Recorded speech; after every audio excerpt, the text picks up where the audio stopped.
Saya memperumpamakan seperti orang sakit malaria. Pagi bisa turun, malam bisa naik. Saya menyampaikan salam dari Bapak Presiden. Beberapa waktu yang lalu saya mendapatkan informasi untuk teman-teman mengundang Bapak Presiden. Tapi karena Bapak Presiden ada satu dan lain hal, urusan negara ini memang banyak yang diurus.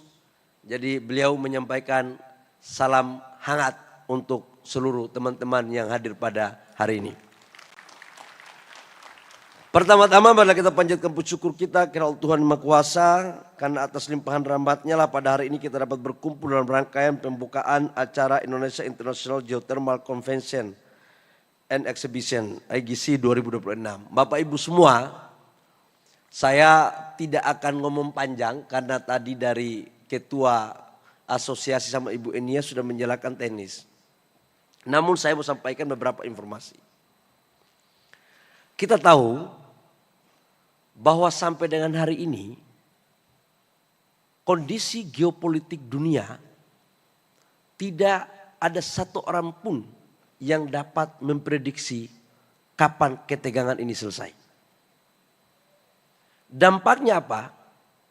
Pertumbuhan ekonomi global terkoreksi. Dan kondisi ini semakin hari membuat hampir semua pemimpin dunia akan memprioritaskan dalam membangun program untuk memproteksi kepentingan negara masing-masing. Dalam kondisi geopolitik yang tidak menentu tadi, maka apa yang terjadi? Harga daripada minyak dunia saya memperumpamakan seperti orang sakit malaria. Pagi bisa turun, malam bisa naik. 3 hari bisa turun, 7 hari bisa naik.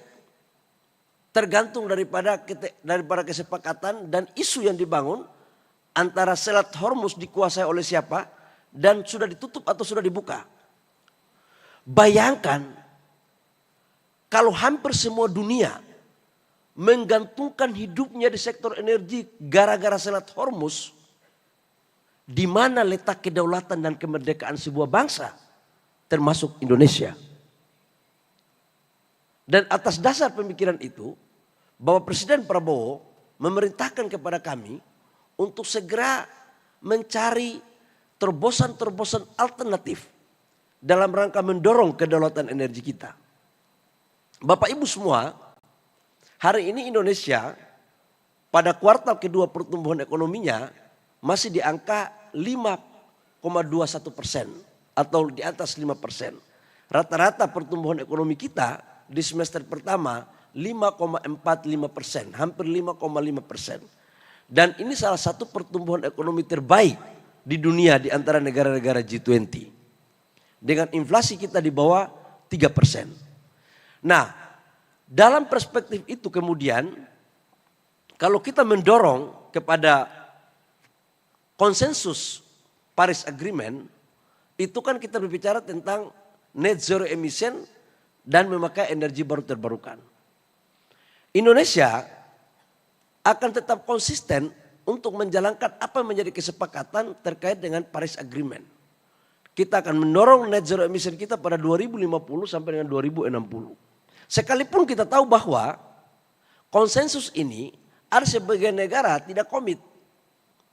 Contoh, beberapa negara yang melakukan inisiasi untuk segera beralih dari fosil ke energi baru terbarukan, sekarang ini mereka memesan batu bara yang cukup besar di Indonesia.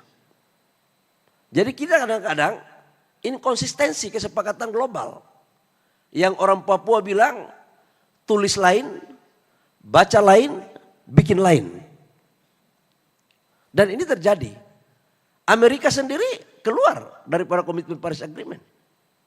Ada apa cerita di balik ini semua? Tetapi Bapak Ibu semua, sekali lagi saya katakan bahwa Indonesia di bawah kepemimpinan Presiden Prabowo itu sudah memutuskan bahwa perubahan atau mengkonversi dari energi fosil kepada energi bersih bukan hanya pada menuju net zero emission, tetapi bagaimana kita meninggalkan warisan bumi kepada anak cucu kita yang lebih baik. Ini konsensusnya. Jadi ada nilai-nilai yang harus kita wariskan kepada generasi kita, dan ini sebagai bentuk kontribusi Indonesia kepada dunia. Nah, apa yang dilakukan? Pertama, Bapak Ibu semua, bahwa kita di Indonesia sudah menetapkan RUPTL 2025 sampai dengan 2035, 70% sampai 75% RUPTL kita itu adalah dengan bauran energi atau sekaligus dengan energi baru terbarukan. Mulai dari gas, mulai dari solar panel, mulai dari geothermal, mulai dari air, semuanya. Dan sebagai bentuk keseriusan pemerintah, kemarin dalam pidato pengantar APBN Bapak Presiden itu menyampaikan bahwa kita akan mendorong untuk membangun PLTS, pembangkit listrik tenaga surya sebesar 100 gigawatt dalam kurun waktu beberapa tahun ke depan. Dan tahun ini kita akan sudah mulai di tahun 2026 kita akan mulai masuk tahap pertama dengan pembangunan 30 gigawatt. Ini dengan Pak Darmo mana tadi? Pak Dirut PLN ya. Kita sudah bahas. Tendernya kita akan mulai lakukan sekarang. Jadi Bapak Ibu semua, bauran energi baru terbarukan kita akan tetap lakukan. Karena apa? Lifting kita sampai dengan sekarang tidak lebih dari 600 sampai 610 ribu barel. Konsumsi kita itu 1,5 1,6 juta barel. B50 itu mampu mengkonversi kurang lebih sekitar 300 ribu sampai 350 ribu barel. Rata-rata kita masih membutuhkan impor kurang lebih sekitar 700 ribu barel per tahun. PLN itu membutuhkan kurang lebih sekitar 200 sampai 250 ribu barel. Tergantung dia. Kalau gasnya habis, produksi dari energi baru terbarukan tidak, dia masuk lagi ke diesel. Nah, cara-cara seperti ini, ketergantungan kita harus segera kita meminimalisir. Dalam rangka menuju kepada kedaulatan energi. Bagaimana dengan geothermal? Bapak Ibu semua, geothermal ini tadi sudah disampaikan oleh Ketua Panitia, oleh Ketua Asosiasi dan Ibu Enia, bahwa Indonesia adalah negara nomor 1 di dunia yang mempunyai resource terhadap geothermal. Kita nomor 1, tetapi dalam implementasinya kita itu nomor 2, Amerika masih nomor 1. Sejak saya dilantik jadi Menteri SDM, saya cek apa sih yang membuat lambat? Karena saya dulu pengusaha juga. Saya dulu sebelum masuk di pemerintah,